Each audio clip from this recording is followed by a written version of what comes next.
Maio 12, 1 Samuel 12, verso 1 a 13, verso 23. Então Samuel falou a todo o Israel: fiz o que pediram e lhes dei um rei. Agora ele é seu líder. Quanto a mim, estou aqui diante de vocês, um homem velho e de cabelos brancos, e meus filhos estão com vocês. Estive a seu serviço como seu líder desde minha juventude até hoje. Aqui estou, testemunhem contra mim diante do Senhor e diante do rei, que ele ungiu, de quem roubei um boi ou um jumento. Acaso enganei ou oprimi alguém? De quem aceitei suborno para perverter a justiça? Digam-me, e farei restituição se cometi alguma injustiça. Eles responderam: o Senhor nunca nos enganou nem nos oprimiu, e nunca aceitou suborno. Então Samuel declarou: hoje o Senhor e o rei que ele ungiu são testemunhas de que minhas mãos estão limpas. Eles responderam: sim, eles são testemunhas. E Samuel continuou: foi o Senhor que escolheu Moisés e Arão e tirou seus antepassados da terra do Egito. Agora, fiquem aqui diante do Senhor enquanto eu os confronto com todos os atos de justiça que o Senhor fez por vocês e por seus antepassados. Quando Israel estava no Egito e seus antepassados clamaram ao Senhor, ele enviou Moisés e Arão para tirá-los de lá e trazê-los a esta terra. Mas o povo logo se esqueceu do Senhor, seu Deus. Por isso, ele os entregou a Sísera, comandante do exército de Azor, e também aos filisteus e ao rei de Moabe, que lutaram contra eles. Então clamaram novamente ao Senhor e disseram: pecamos quando abandonamos o Senhor e servimos a imagens de Baal e de Astarote. Agora, se nos livrares de nossos inimigos, serviremos somente a ti. O Senhor enviou Gideão, Pedã e Jefité e Samuel para livrá-los, e vocês vieram em segurança. No entanto, quando ficaram com medo de Naás, rei de Amon, vieram a mim e disseram que queriam um rei para governá-los, embora o Senhor, seu Deus, já fosse seu rei. Pois bem, aqui está o rei que vocês escolheram. Vocês o pediram e o Senhor os atendeu.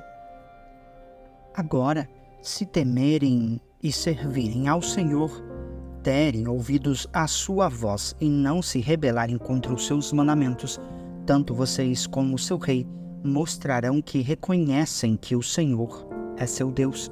Mas, se vocês se rebelarem contra os mandamentos do Senhor e se recusarem a ouvir a sua voz, a mão do Senhor pesará sobre vocês, como fez a seus antepassados. Agora, fiquem aqui e vejam o maravilhoso feito que o Senhor está prestes a realizar.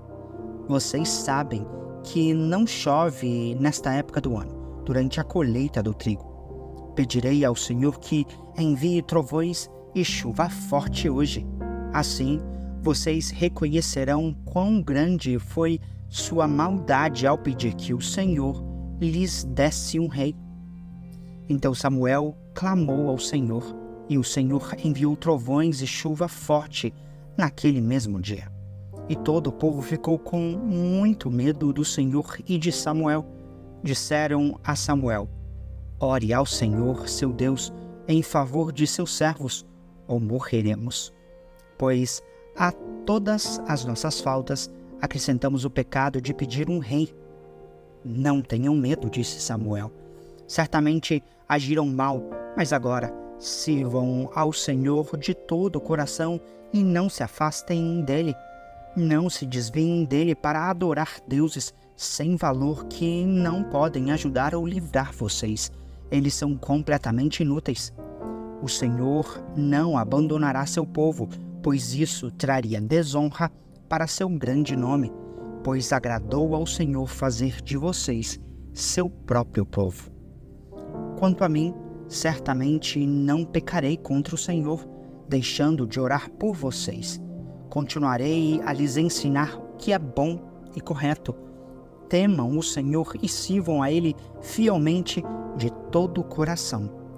Pensem em todas as coisas maravilhosas que Ele fez por vocês, mas, se continuarem a pecar, vocês e seus reis serão destruídos. Saul tinha 30 anos quando se tornou rei e reinou por 42 anos. Saul escolheu 3.000 soldados do exército de Israel e mandou o restante dos homens para casa.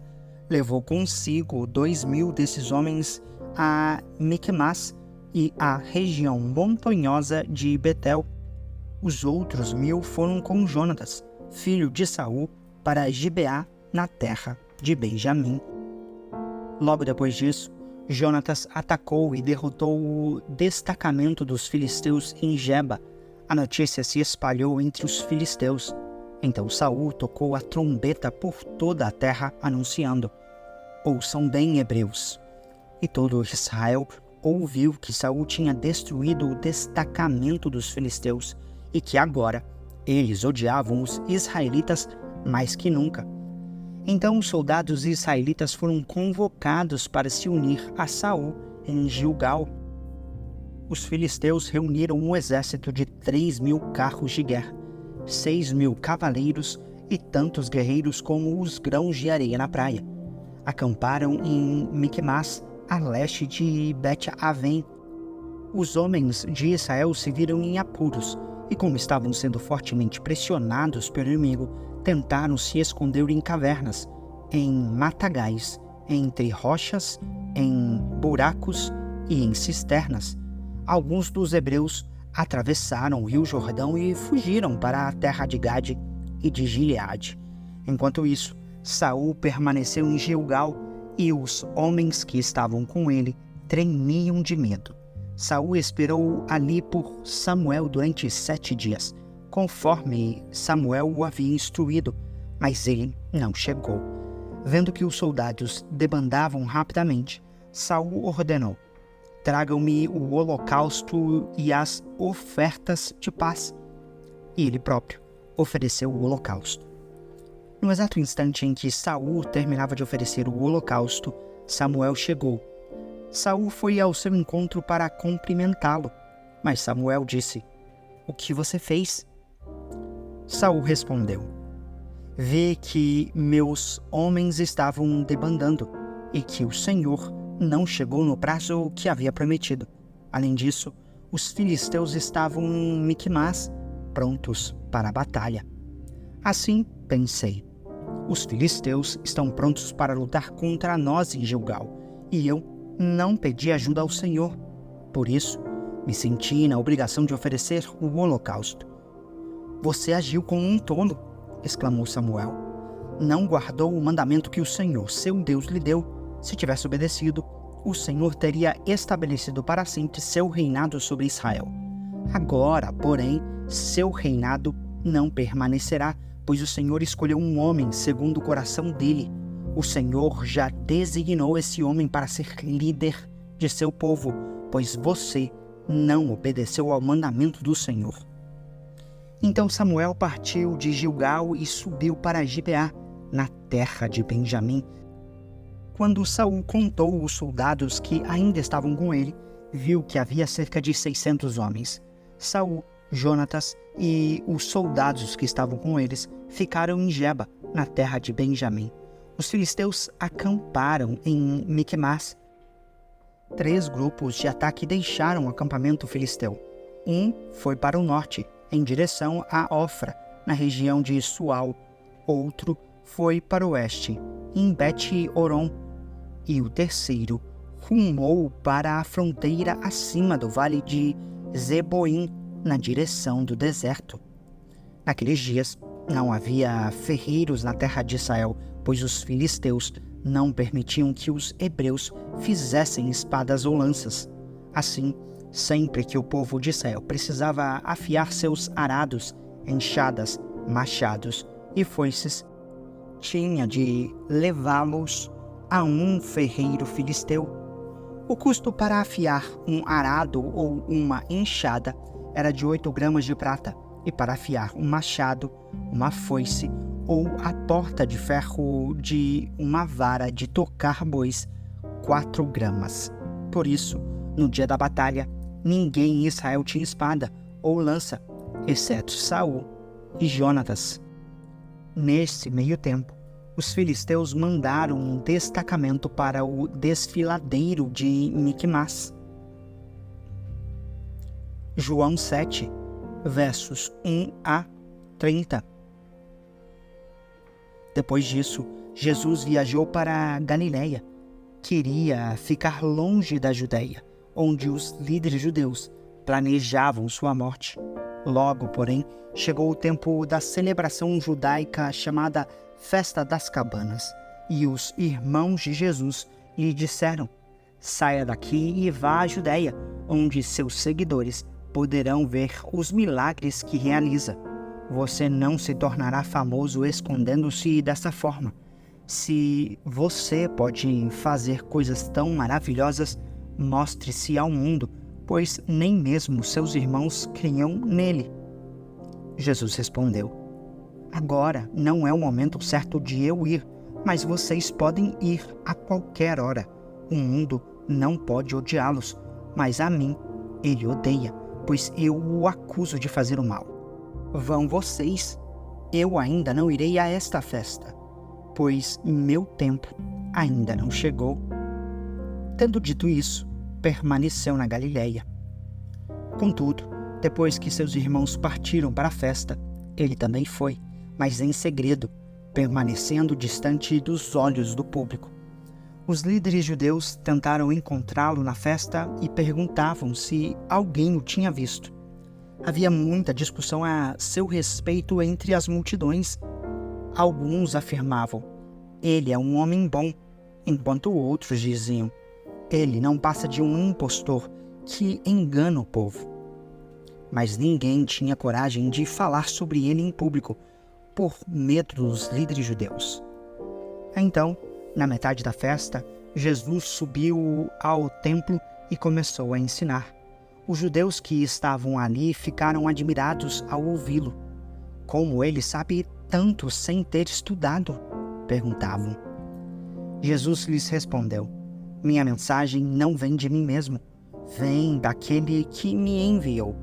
Quem quiser fazer a vontade de Deus saberá se meu ensino vem dele ou se falo por mim mesmo. Aquele que fala por si mesmo busca sua própria glória, mas quem procura honrar aquele que o enviou diz a verdade, e não mentiras. Moisés lhes deu a lei, mas nenhum de vocês obedece a ela. Então, por que procuram me matar? A multidão respondeu: você está possuído por demônio. Quem procura matá-lo? Jesus respondeu: eu fiz um milagre no sábado, e vocês ficaram admirados. No entanto, vocês também trabalham no sábado quando obedecem à lei da circuncisão que Moisés lhes deu. Embora, na verdade, a circuncisão tenha começado com os patriarcas, muito antes da lei de Moisés. Pois, se o tempo certo de circuncidar seu filho cai no sábado, vocês realizam a cerimônia a fim de não quebrar a lei de Moisés. Então por que ficam indignados comigo pelo fato de eu curar um homem no sábado? Não julguem de acordo com as aparências, mas julguem de maneira justa. Alguns do povo que moravam em Jerusalém começaram a perguntar uns aos outros: não é este o homem a quem procuram matar? Aqui está ele, porém, falando em público, e não lhe dizem coisa alguma. Será que os nossos líderes acreditam que ele é o Cristo? Mas como pode ser este homem? Sabemos de onde ele vem. Quando o Cristo vier, ninguém saberá de onde ele é. Enquanto ensinava no templo, Jesus disse em alta voz: sim, vocês me conhecem e sabem de onde eu venho, mas não estou aqui por minha própria conta. Aquele que me enviou é verdadeiro, e vocês não o conhecem, mas eu o conheço, porque venho dele, e ele me enviou a vocês.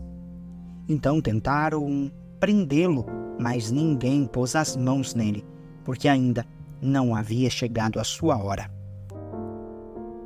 Salmos 108, versos 1 a 13. Cântico, Salmo de Davi. Meu coração está firme em ti, ó Deus, por isso te cantarei louvores com todo o meu ser. Despertem lira e harpa, quero acordar o amanhecer com a minha canção. Eu te darei graças, Senhor, no meio dos povos, cantarei louvores a ti entre as nações. Pois o teu amor é mais alto que os céus, a tua fidelidade chega até as nuvens. Sei exaltado, ó Deus, acima dos mais altos céus, que a tua glória brilhe sobre toda a terra. Agora, livra teu povo amado, responde-nos e salva-nos por teu poder. Deus, em seu santuário prometeu, com alegria dividirei Siquém e medirei o vale de Sucote. Gileade é minha e também Manassés. Efraim é meu capacete e Judá meu cetro. Moabe é minha bacia de lavar.